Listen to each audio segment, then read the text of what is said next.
Margaret had always believed her son Daniel was a good man. After her husband passed away when Daniel was only 12 years old, she dedicated every part of her life to raising him. She worked long shifts at a small grocery store during the day and cleaned offices at night.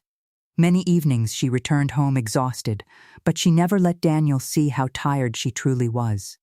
To him, she always tried to appear strong, smiling, and hopeful. She believed that if she gave him enough love and guidance, he would grow into a man who valued loyalty and responsibility.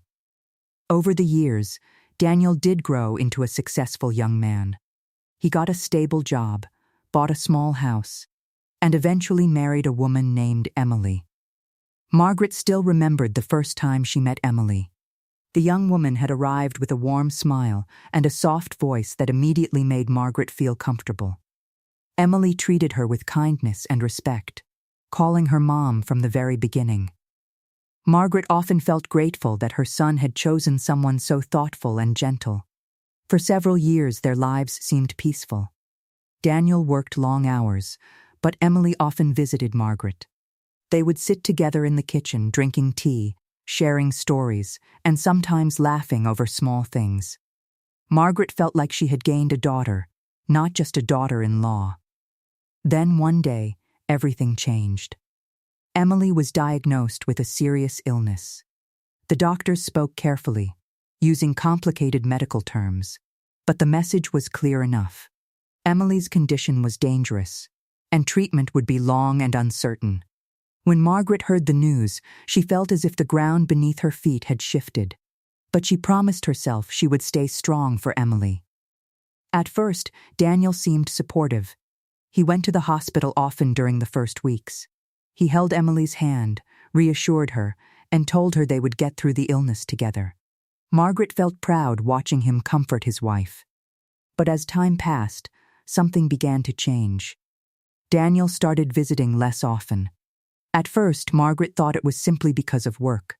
He often said he had meetings, deadlines, or urgent projects that kept him busy. When Margaret asked him if he would visit Emily that evening, he would always say, "I'll try, Mom. Work is crazy right now." Sometimes he promised he would come the next day. But tomorrow often came and went without him appearing. Margaret, however, rarely missed a visit. She spent many afternoons sitting beside Emily's hospital bed. She brought homemade soup, fresh flowers, and sometimes magazines to help pass the time. Emily always tried to stay positive, even when the treatments left her weak and exhausted. One evening, as the sun set through the hospital window, Emily gently took Margaret's hand. "Your son is a good man," she said softly. "He's just very busy." Margaret forced a small smile. She didn't want Emily to feel abandoned or worried. But deep inside, she felt a growing uneasiness she couldn't ignore. A few days later, Margaret received a message from Emily asking her to come to the hospital urgently. When Margaret entered the room, she immediately sensed something was wrong. Emily looked pale and unusually quiet. Her eyes were filled with sadness that Margaret had never seen before. "Margaret, can you sit with me for a moment?" Emily asked. Margaret pulled a chair beside the bed. Emily hesitated for a long moment before slowly picking up her phone. "I didn't know who else to show this to," she whispered. Margaret took the phone from her trembling hands. On the screen was a photo from social media. It showed Daniel standing outside a nightclub. Two women stood beside him, smiling while Daniel laughed with his arm around one of them. The timestamp showed the photo had been posted only a few hours earlier. Margaret stared at the screen, unable to believe what she was seeing. Her daughter-in-law was lying in a hospital bed fighting for her life, and her son was out partying. Emily looked away as tears slowly formed in her eyes. "I'm sorry," she whispered. "I didn't want to believe it either." Margaret felt anger rise deep inside her chest. It was the kind of anger that made her heart beat faster, and her hands tremble slightly. But she forced herself to remain calm. She gently returned the phone to Emily. "Don't worry about this right now," Margaret said softly. Your only job is to focus on getting better." Emily nodded quietly, though the sadness in her eyes remained. Margaret stayed with her until late that night, pretending everything was normal. They talked about small things, old memories, favorite meals, and the books Emily hoped to read once she felt stronger. But inside Margaret's mind, something had changed. As she drove home through the quiet streets, the image from the phone kept returning to her thoughts. She had raised Daniel to respect others. She had taught him about loyalty, compassion, and responsibility. Yet somehow, the man he had become was standing in nightclubs while his wife lay in a hospital bed alone. Margaret gripped the steering wheel as anger slowly replaced her shock. By the time she arrived home, she had already made a quiet decision. If Daniel had forgotten what it meant to be a husband, she would remind him. And the lesson she was about to teach him would be something he would never forget for the rest of his life. The next morning, Margaret called Daniel and invited him over for dinner.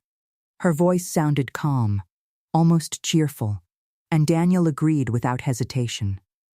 When he arrived that evening, he walked into the house as casually as ever, tossing his keys onto the table. "Hey, Mom," he said with a relaxed smile. "What's for dinner?" Margaret watched him carefully. There was no sign of guilt or worry on his face. If anything, he seemed completely comfortable. They sat at the kitchen table together while Margaret served the meal she had prepared. For several minutes, she spoke about ordinary things: her garden, the weather, and a neighbor who had recently moved away. Daniel ate quietly, occasionally nodding or giving short answers. Then, Margaret reached into her pocket and placed her phone on the table. The screen showed the picture Emily had sent. Daniel froze. For a moment he stared at the image without saying anything. "Where did you get that?" he finally asked. Margaret looked directly at him. "Emily showed it to me." Daniel immediately leaned back in his chair. "It's not what it looks like," he said quickly. "They're just co-workers. We were celebrating a project."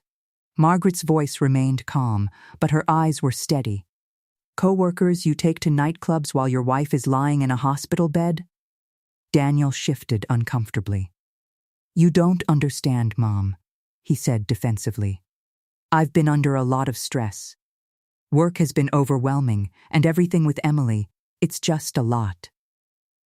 Margaret folded her hands together. "A break," she repeated slowly. Daniel nodded. "Exactly. I just needed a night to clear my head."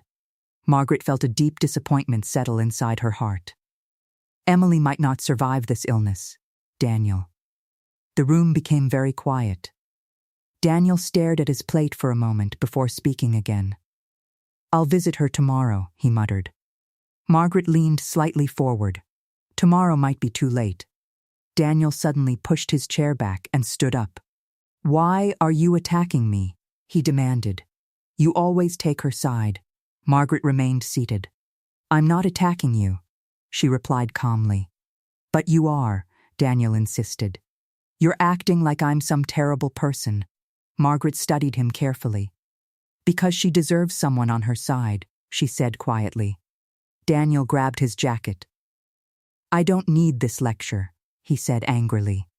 Before leaving the room, he paused and looked back. "You don't know how hard this has been for me." Margaret didn't raise her voice.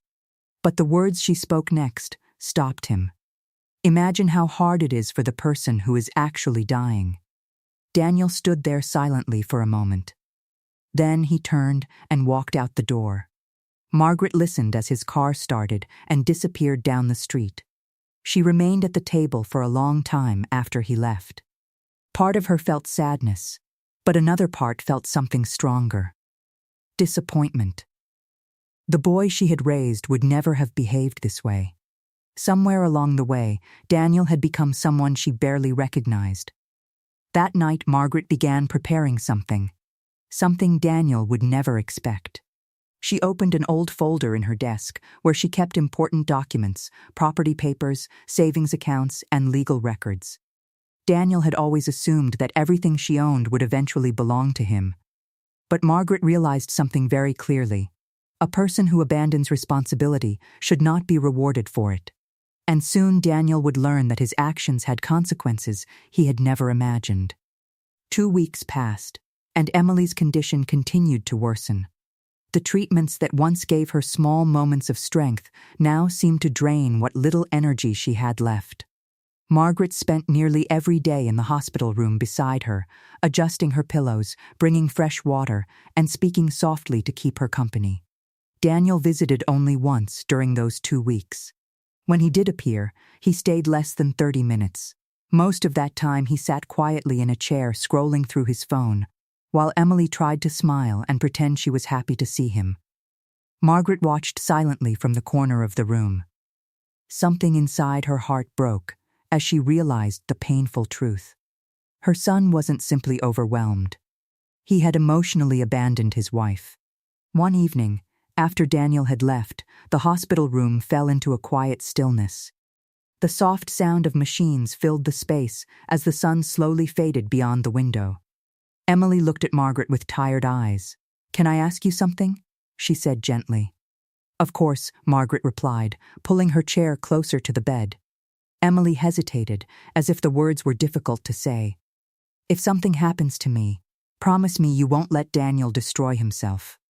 Margaret blinked in surprise. "What do you mean?" Emily gave a weak smile. "I know him better than most people think," she whispered. "When life gets difficult, he runs away from it."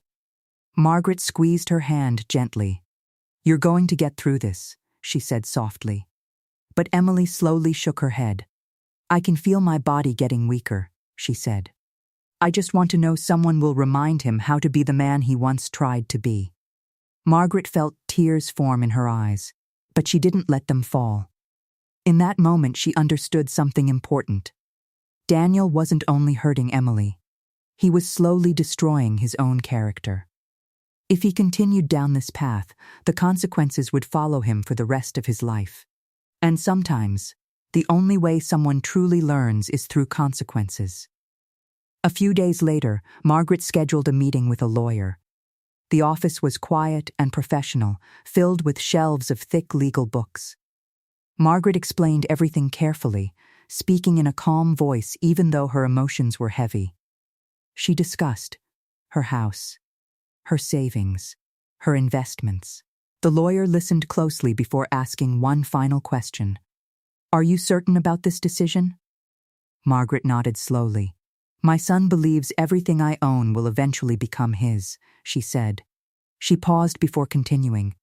"But a person who cannot stand beside his wife during the hardest moment of her life should not inherit the reward of my work." The lawyer prepared the documents carefully. Margaret read every line. Then she signed them. As she left the office, a strange feeling settled over her. It wasn't anger anymore. It was clarity. Daniel had always believed family loyalty was unconditional. But loyalty also comes with responsibility. Soon he would learn that truth. And when he discovered what Margaret had done, the lesson would hit him harder than any argument ever could. A month later, Margaret called Daniel and asked him to visit her house again. Her voice sounded calm, almost gentle, and Daniel agreed to come over that afternoon. When he arrived, he immediately noticed something unusual. A man in a suit was sitting at the dining table with a folder of papers in front of him. Daniel looked confused. "Mom, what's going on?" Margaret gestured for him to sit down. "This is Mr. Harris," she said. "My lawyer." Daniel frowned as he pulled out a chair. "Why is your lawyer here?" Margaret folded her hands together. "I made some changes to my will." Daniel shrugged casually. "Okay, people update their wills all the time." The lawyer slid a document across the table toward him. Margaret continued speaking in a steady voice.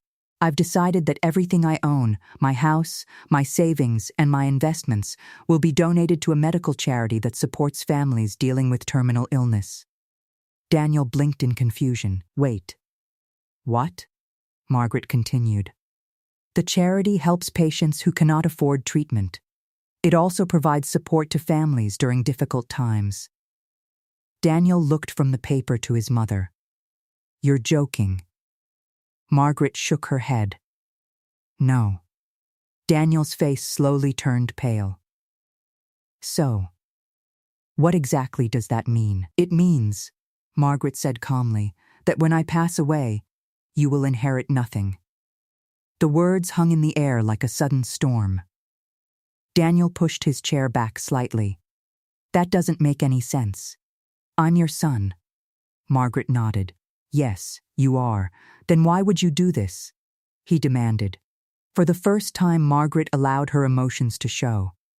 Because while your wife was fighting for her life in a hospital bed, you were out chasing other women. Daniel opened his mouth but couldn't find the words. Margaret continued. I spent weeks sitting beside Emily while she struggled through pain and fear. She kept defending you, saying you were just busy. Her voice grew heavier. But I knew the truth. Daniel looked down at the document in front of him. I made mistakes, he muttered. Margaret leaned forward slightly. Mistakes happen when people forget to buy groceries or miss an appointment. She paused before finishing her sentence. Abandoning your dying wife is not a mistake. It is a choice. Daniel's shoulders slowly dropped. Silence filled the room. Margaret stood up from the table. This is the lesson you needed to learn. Daniel looked up at her with eyes that now showed shame instead of anger. Mom, I'm sorry. Margaret looked at him quietly. Don't apologize to me, she said. Her voice softened but remained firm. Apologize to your wife. Daniel said nothing. For the first time in his life, the consequences of his actions stood directly in front of him. Margaret didn't know if he would truly change. But one thing was certain. He would never forget the price of the choices he had made.